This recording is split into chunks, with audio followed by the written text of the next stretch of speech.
Danny Kruger. Thank you very much indeed, Dame Eleanor. I rise to speak to the Amendment 131 in my name and that of colleagues, and I want to start by expressing my gratitude to the Minister and to his colleagues for their very constructive engagement in recent days. And on the basis of the commitment I hope we'll hear from him this afternoon, I don't propose to push this amendment to a vote this evening. I also want to thank my honourable friend, the member for Stone, has just returned from his cup of tea. Very glad to hear it, because I'm about to make a great speech in defence of parliamentary sovereignty in his honour. But, Madam Chair, the fact is we need a new asylum system in our country, and indeed the world needs a new framework for protecting the rights of refugees in an age of mass migration, of the huge people movements that we are seeing. And part of that is safe and legal routes, and this is the natural corollary of this bill, and I support the principle of my honourable friend, the member for East Worthing and Shoreham, and his amendments to that end. And I particularly want to endorse the work that's gone on in the Home Office, and I want to see more of it around community sponsorship as one of the existing global routes that we have, and we want to see that widened significantly. But even more fundamentally than that, the new framework we need needs to honour the founding principle of both the European Convention on Human Rights and the Refugees Convention, the principle that the primary responsibility for managing asylum rests with the nation-state. This is the purpose of the bill before us and the amendment in my name. And it is worth stating, I think, as part of this new framework that we need a law requiring the removal of people who arrive here illegally. Because the fact is that even if we had the best safe legal route in the world, we would still have thousands of people, tens, maybe hundreds of thousands a year, seeking to come here by unsafe, illegal routes. And we simply cannot accommodate all of those people. And that is why it is absolutely right that this bill creates a limit, a cap on the total number of refugees that we will receive. What that cap should be is up for debate, but the need for one is clear. And so, unless we want open borders, and members opposite deny that they want this, then we have to do something about the many, many people who will still try to come once the cap has been reached. And the answer, the only logical answer, is to deny people who enter illegally the leave to stay, to detain them, and to remove them somewhere safe and free, either back to their own country or to a third country that is willing to have them. And this process has to be swift and unquestioned. Nothing else than the certainty of detention and speedy removal will deter illegal migrants and break the business model of the smugglers. Now, this power of removal was established with the Nationality and Borders Act, but then, as we know, a judge in Strasbourg was woken in the middle of the night by a lawyer acting for an assortment of campaign groups, and sitting in his pyjamas, for all that we know, he issued an interim order that caused the Home Office to stop the policy before the first plane took off. And there are two things happy to give way. What the honourable gentleman has just described is the process of getting an interim injunction in England and the process of getting an interim interdict in Scotland. Are you not aware that this happens just about every day of the week in our domestic legal systems? Yeah. The difference is that our domestic legal system should not be subject to the findings of a foreign court. And moreover, the process should be transparent, able to appeal, and the government should have been able to be involved in the process. Action taking place in that way is profoundly undemocratic. Let me explain myself more clearly. There are two things profoundly wrong with what happened last June. The first is the explicit tolerance of illegality, the claim by activists, backed by opposition politicians and by judges, that people who break into our country should be allowed to stay and settle here. And second, the idea that the laws of the British Parliament can effectively be struck down by the courts claiming a greater sovereignty, a deference to a higher power than parliamentary statute, the power of international law. And I'm happy to give way. I thank the Honourable Judge for giving way, but we as United Kingdom have signed up to many international treaties. Why do we sign up to treaties if we're not going to allow them to be implemented or follow them? You're right. The honourable lady is absolutely right. This is a treaty that we are signed up to, and under a treaty we have certain obligations. One of those obligations does not include obeying these interim orders. There's no legal basis for us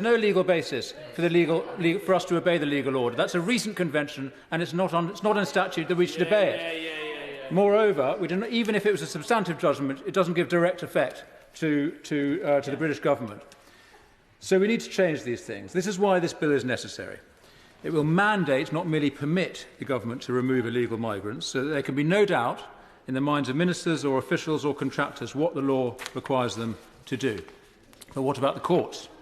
Now, I know that the government hopes and expects that the new mandate to remove will be enough, that plain primary legislation passed in this place will persuade judges, whether in Strasbourg or the UK, not to stand in the way of Parliament. I hope they're right, but I don't think we can rely on hope. I don't think we can rely on assurances that the government may have received from Strasbourg that judges there will respect this law in a way that they didn't respect the last one. We need to go further, not just permit removals as per the Nationality and Borders Act, not just mandate removals as per this bill, but we must also actively block the frustration of the removals policy. And the primary means by which this policy will be frustrated is the European Court of Human Rights. Now, my amendment ensures that the policy of removal can go ahead, notwithstanding any decision of the European Court. No more pyjama injunctions in the middle of the night, so-called Rule 39 orders. I thank the honourable gentleman for giving way. One of the reasons why Winston Churchill helped set up the European Court of Human Rights was to protect citizens across Europe, including here in the UK, from overbearing governments who didn't have respect for the role of courts in keeping them honest. With his amendment, let us see some honesty. Is he saying that he wants, in contrast to the Prime Minister, for us to leave the European Court of Human Rights, because this amendment, if it were passed, would mean that we would have to be in the same court as Belarus? So will he be honest? Does he want us to be Belarus? I'm very grateful to the honourable lady. She mentions Winston Churchill, who of course had no intention of the UK signing up to the European Convention. It's true he sent some lawyers over there, but actually the original intention was for the UK not to, there was no need for the UK to sign up to it. We did so, and at that time there was no Rule 39 orders. There was no opportunity for judges in the middle of the night to issue these interim orders and stop UK policy, and that should not have been the case, and it should not be the case now.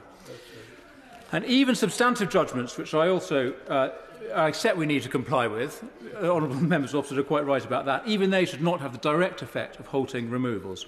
A substantive judgment against the UK would simply start a process of negotiation, as we had after the court ruled against us on prisoner voting. My amendment would put Strasbourg and the ECHR in its proper place as a treaty partner, not a higher power, not a superior lawmaker to the Parliament of the United Kingdom. Members opposite seem to think that the ECHR has superior power to the sovereignty of this House, which I invite them to stand on that platform at the next election. By all means, go ahead and suggest that this House is not sovereign. Now, Madam Chair, I come not to bury the ECHR, but to praise it. It is a noble document. As we know, it was written with the help of British Conservative lawyers, but really it just codifies the liberties enjoyed under English common law and statute. We should not have, and we sadly have, put ourselves under the supervisory jurisdiction of the European Court, and we should not be dictated to when it comes to control of our borders. And I challenge any member who thinks that the judges in Strasbourg have a superior jurisdiction to this Parliament. So this amendment will restore the proper balance of power. Now, Madam Chair, in conclusion, I want to go to what I think is the heart of the matter and why passions run so high about this bill. The heart of the matter is what kind of country the UK is, or what we think it is. Members opposite think that this country is cruel, petty, a small-minded, small island that ignores its responsibility to the most vulnerable people in the world. That's what they think that this country is. But our side doesn't think that. We know that we have obligations to the world's refugees, and we are determined to fulfil them. But we think that the first and foundational principle that defines the UK, the source and the basis of all our generosity and our engagement with the problems of the world, is that we are a law-governed nation, and that the laws which govern us are made here in this building by the representatives of the people. That is the principle that holds everything together. That is why Britain is respected abroad. That is the basis of our peace and prosperity and our extraordinary history. It is why, directly or indirectly, so many people from other countries want to come and live here, whether they come legally or illegally, because we are a safe, prosperous, law-governed and sovereign nation. No human rights framework, no international convention can dictate to us that we should tolerate illegality, let alone illegal entry to our country and to all the privileges of residence here. We need, with this bill, to remember the people who sent us to this place and what they expect of us, to defend the interests and the values of the law-abiding citizens of this country, to put the laws we make here ahead of the interpretation of a foreign court. Statute is sovereign. Parliament is sovereign. The public expects us to have the courage to discharge our duty and take back control of our borders, as we promised we would do when we left the EU. I believe this bill will do that, with some strengthenings. And I know the government shares this view, and I look forward to working with them ahead of the report stage to make the bill watertight. Thank you. Very good.